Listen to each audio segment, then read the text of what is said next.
Hi, I'm Adam White from socialmedianiagara.com. I'm here talking to Bryan Caporicci from Bryan Caporicci Photography, and we're talking about what a small business in Niagara can do with social media. So, Bryan, how you doing? Good, how are you doing? Good. Excellent. So, tell them about your business first. I'm a wedding and portrait photographer. I originally was set up in Niagara Falls, and I bought a house in Fonthill, moved the studio to here, and here I am. Now, if you've ever seen Bryan's website, you can plug your website. It's bcapphoto.com. Bryan makes great use of video. He makes great use of photo hosting services to get everything that you're taking on. As a photographer, he actually captures a lot of media. So one of the problems that we'll see a lot of small businesses will run into is that what kind of content am I creating? You don't have that problem because you're creating content all the time. Yeah. But how are you utilizing some of these services? How are you sharing this info? Well, I mean, I think in business today, people are looking to connect with people. People are looking to create relationships, and I think what better way than to use social media? And okay, in what way do you use social media? There's photos. We're doing videos on YouTube. There's Twitter. There's LinkedIn. There's Facebook. There's all these services out there that we can be taking advantage of, and it's very, very easy to do so now. Now, I want to talk to you a little bit, and we haven't discussed this at all, so I don't know how you're going to react, but a little bit about the tendency people have to be a little bit of an information hoarder for their business. And if you go to Bryan's website and take a look at some of the stuff he doesn't heavily watermark his material. He doesn't try to hide everything like I've seen some photographers do. And a lot of businesses that I've talked to, even non-creative ones, are worried about putting out information there onto something public like YouTube because it gets out of their control. Yeah. So is that a worry on your part? Or absolutely not. Why does it make sense for you to actually share this info? The way that I look at it, a lot of photographers will put these huge giant watermarks all over their images, or people will brand their YouTube videos so you can't steal it, or there's websites where it won't allow you to right-click something to save it, just because of that very reason. But the way I look at it is, if someone's going to take it, I'm happy for them to take it, because they know where it started from, they know that I created it, and that's a conversation piece for them.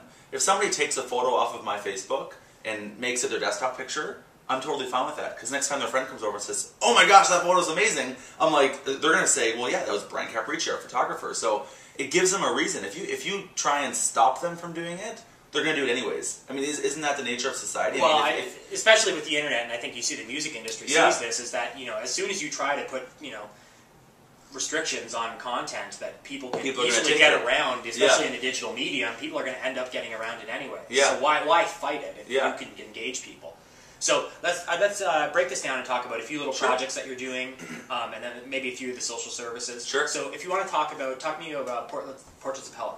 So Portraits of Pelham, I recently moved here, like I said, to Fonthill, and Fonthill being a very community-driven town and being a very social town, kind of everybody knows everybody. I'm used to being from Niagara Falls, where we've got 20,000 grocery stores and a whole bunch of banks and a whole bunch of this. Whereas Fonthill, there's one grocery store, there's one bank, there's one post office.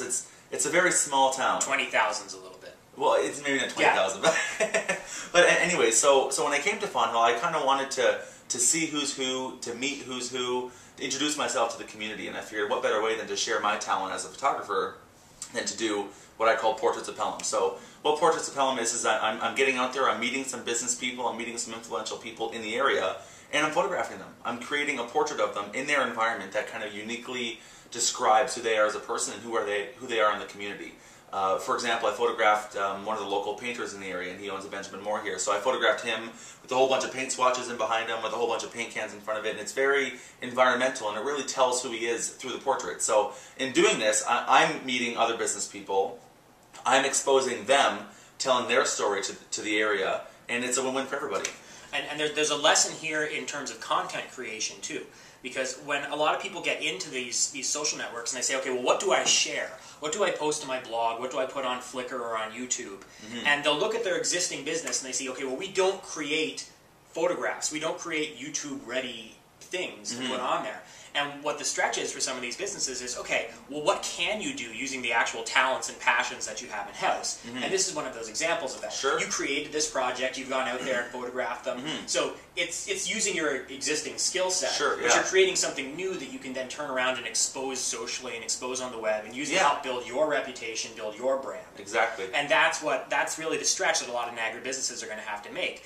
If you are an insurance broker and you're trying to get into social media, there may be a stretch as, well, what do I actually create or what do I post? And that's where you have to stop and step back and do that exercise to say, okay, well, what do I have to share? What can I create? What can I share in that respect? So I think when you're looking at things like that, the thing that people always like to see is information that's going to be helpful to them. So in my Portraits of Pelham, I'm exposing local businesses that maybe other Pelhamites, that's even a word, Pelhamites didn't know about. So I'm sharing information with them. If you're an insurance broker, or if you're a financial advisor, what greater way than to share the knowledge that you have? Because when we come off as experts, people will come to us for advice. So if you're sharing advice on YouTube about here's an idea for investing, or here's my thoughts on RRSPs, or here's my thoughts on this, you're becoming a knowledge base for people. That's huge. Yeah. Now, and also because you are creating this content, it gives people a reason to hop in and to start following your various chains of links that you have and finding out more about you.